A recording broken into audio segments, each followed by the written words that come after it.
Welcome to a new episode of the podcast Let's Talk Cancer, the podcast where we explore the latest developments, stories and insights in cancer control worldwide through the experience of amazing individuals. I am your host, Cary Adams, the CEO of the Union for International Cancer Control, an organisation that unites and supports the cancer community to reduce the global cancer burden. In this episode, we turn our attention to women's cancers in the Indo Pacific region and the importance of culturally approaches to prevention and care. Our guest is Ms Kirsty Sword Gusmão, an Australian East Timorese activist, former First Lady of Timor Leste. She is also a breast cancer survivor and the founder of the Alola Foundation, a UICC member organisation advocating for women's cancer care with a focus on breast cancer awareness, education and patient support. With her, we will be looking at the current situation for women facing cancer, notably the three deadliest cancers to women in the region: breast, cervical and lung cancers. What are the persistent barriers that women face in accessing care, and what are some initiatives underway to address them? We'll be discussing with Kirsty her work on women's rights, issues of equity for underserved populations, and the unique challenges of Timor Leste and the other Pacific islands in addressing cancer control. And we'll explore how collaborations can drive progress and the role of partnerships, such as the Elimination Partnership in the Indo Pacific for Cervical Cancer, so-called EPICC program. She also brings a deeply personal perspective as a breast cancer survivor. Kirsty, it's great to have you on the show. Oh, that's a pleasure. It's a great privilege. You've been a prominent advocate for health and social issues in Timor-Leste and the region. Could you share a little about your journey and what led you to focus on women's health and cancer control, and also the Alola Foundation? Well, my motivation for establishing the Alola Foundation in 2001, many years ago, was the result of my observation, even prior to independence, that women's voices were often drowned out in a very patriarchal society.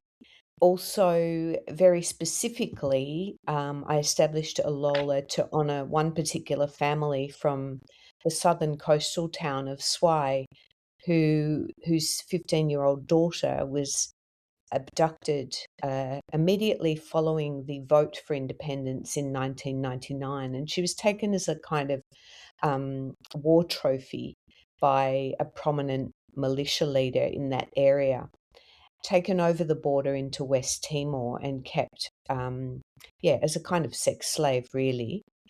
And they appealed to me to do something to have her returned to them, because they had just, in the same violence following the referendum, lost their only other child, a 13-year-old son. As a mother and as a woman, I decided I would try and do my best to help this woman to be reunited with her child.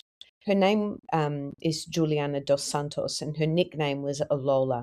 So I established Alola, I guess, to honour Juliana, but also the very many other Julianas who had been victims of sexual and gender-based violence throughout that period of Indonesian occupation and leading up to independence.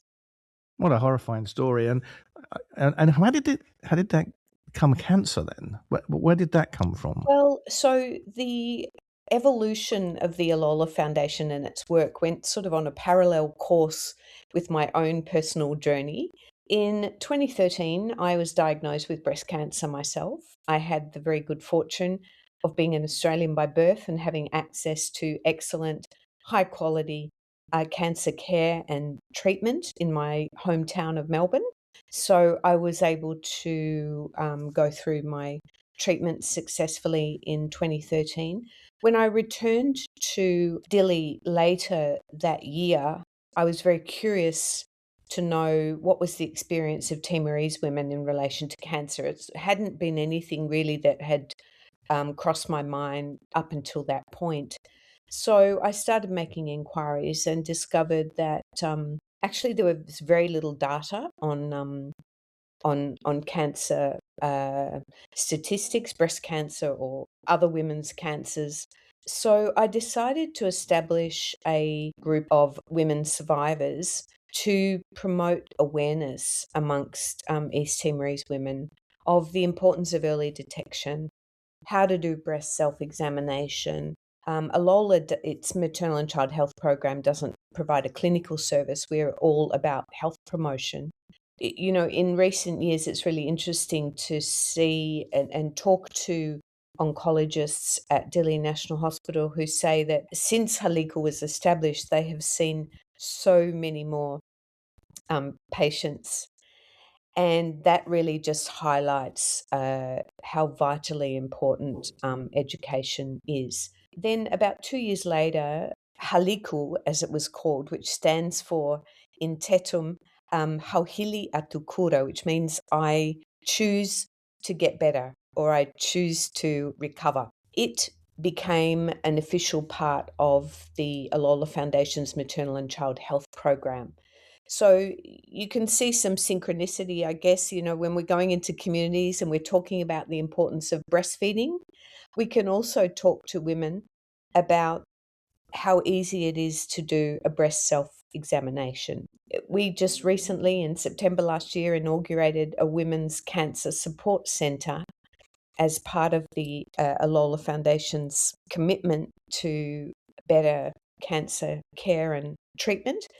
And it's an accommodation facility for women from the rural areas who may suspect that they have breast cancer, don't have the means to support themselves whilst in Dili for diagnosis and for ongoing treatment.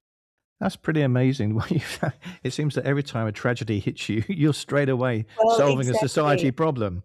Well, exactly. It was a question for me, how can I turn this really bitter, unfortunate personal experience I've had with breast cancer into a silver lining and actually help other women? So I guess, it was part of that whole journey of the Alola's Foundation's work, sort of mirroring circumstances in my own life.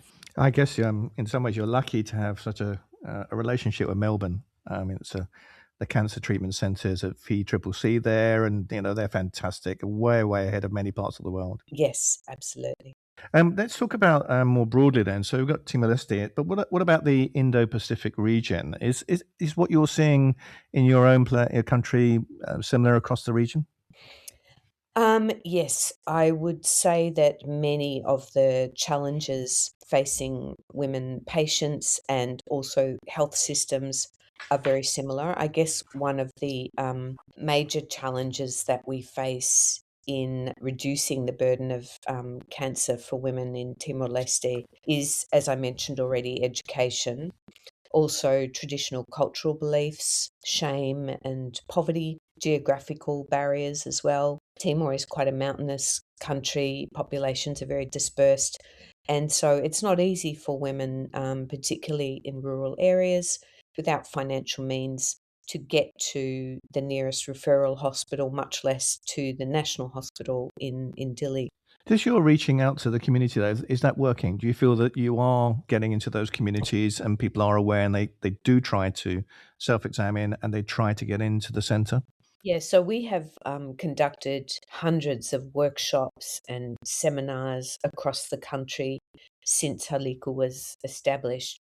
And we generally focus on high risk groups, and that includes female members of the clergy. Also, a lot of young people. I think the incidence of breast cancer and other women's cancers in young people has really increased a lot in the region, and certainly Timor Leste is no exception. So we do a lot of work just talking to students, young female students, and we find that a lot of them report that they return home and they talk to their mothers, they talk to their aunties, other female family members, and so the word gets out, and as I mentioned, has translated into quite a significant increase in the numbers of cancer patients and women reporting to Dili National Hospital, getting a diagnosis and subsequently treatment. And of course, the ambition is to get them in stage 1, 2 when treatment is far more effective, of Yes, course. which It's is a common so problem around the world is, stage shifting, getting people to present early. yeah. Around the world, we know that it's not just breast cancer, there's cervical cancer and lung cancer are major issues for women. Is that the same in the Pacific Islands? Yes, I believe that breast cancer, cervical cancer, and lung cancer are, amongst the biggest killers, not only in Timor Leste but across the region. What do you think are the biggest challenges then? Is it education to women? I mean, you've mentioned some of the logistical challenges, the financial challenges. What about government support? Is there government support to women to help them? Yeah, I mean, the government provides funding to help cancer patients travel abroad. There's only very basic chemotherapy services, no public system mammography, no radiotherapy.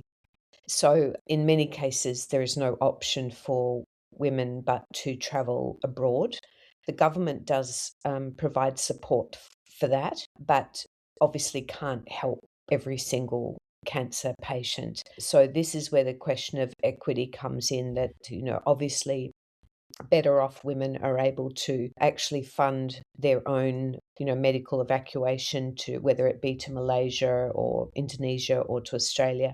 But if you're a poor woman from a rural village, you don't have that option. I mean, it costs $50 to do a biopsy and to have the results of that analysed in Indonesia. And for many women, that itself is prohibitive, let alone, the costs of travelling abroad and receiving comprehensive treatment. That often requires follow-up visits as well. So it really is quite beyond the reach of the vast majority of Timorese women.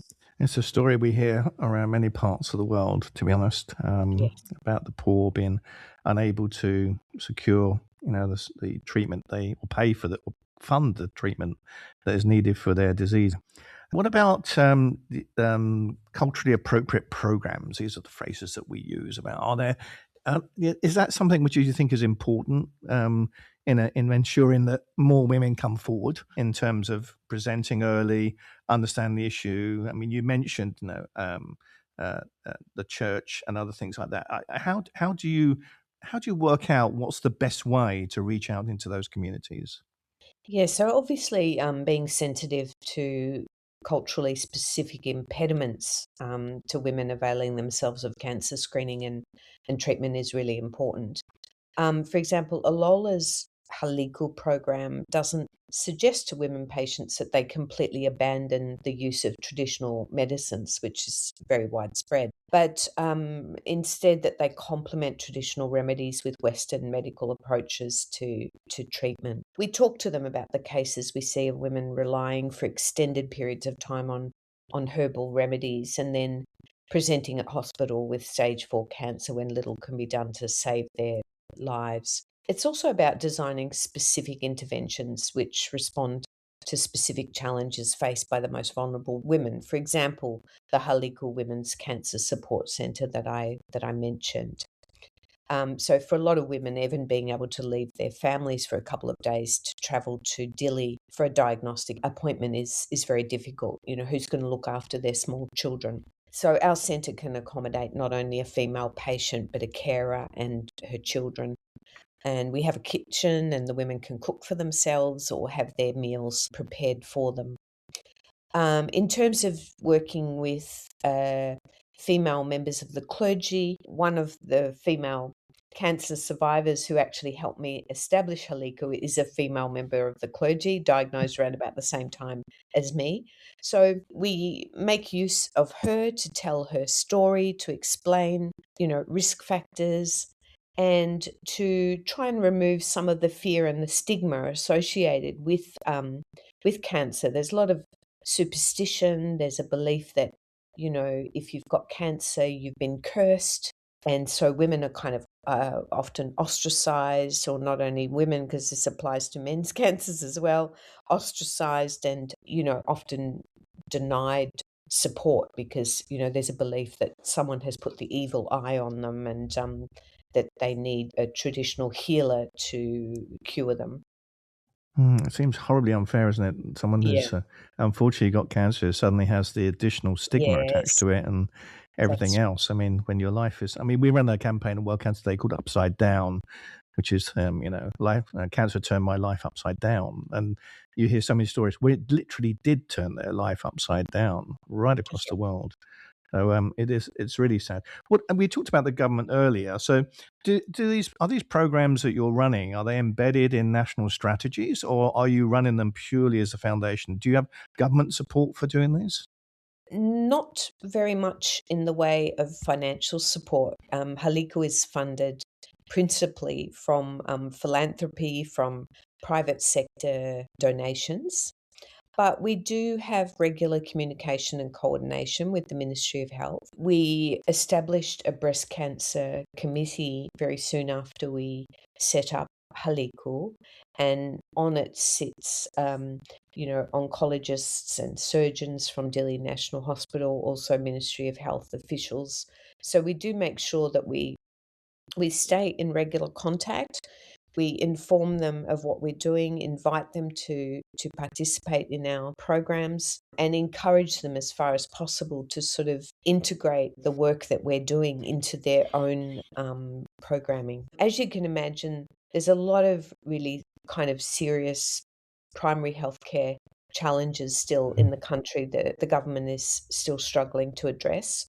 Having said that, there have been vast amount of progress as well. Malaria has been eradicated from Timor Leste. There's a far lower rate of infant and maternal mortality. There's been tremendous progress across many areas, but I would have to say that I think cancer care is not particularly front of mind, and that's why I think our ongoing reminder to the government about the terrible toll that this disease takes on individuals and on families and on the fabric of society is really Mm. vital. That's something that is around the world. There's been a lot of focus on the infectious diseases, malaria, TB, HIV/AIDS, and maternal child health, and quite rightly. I mean, probably from the beginning of the century, that's been a really big focus on global funding, etc. I think we're getting to a stage now where the non-communicable diseases are becoming more prevalent. People are aware of them. Mm, Governments are moving towards them. There's more national cancer control plans. So I'm yeah, I'm hopeful that we'll see more investment in health systems for cancer in the future. So let's cross our yeah, fingers. absolutely. I mean, it's quite tragic to see. I think it's about 30 or $40 million a year that is spent on sending patients abroad for treatment. I mean, I think it would just make so much more sense to actually spend at least part of that money on improving services, better training for individual health workers, for specialists, so that those women who can't afford to even get a passport for themselves are not missing out. Hmm. Now, I think you're involved with the Elimination Partnership in Indo Pacific for Cervical Cancer, the EPICC project, the program, run by the amazing Karen Canfield, who we all absolutely love. How important do you think that is across the region? And what's your involvement? Sure, I don't personally have any direct experience of working with the EPIC team on the ground in Timor, where it's conducting cervical screening. Amazing. It's something I could only have dreamt about 10 years ago. But I and the Alola team have had a lot to do with the deputy leader, Deborah Bates, and more. And we're in complete awe of her drive and passion.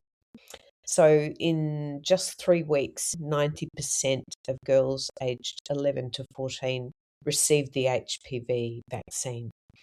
And I believe that this is even better than Australia's current HPV vaccination rate of 81.1%.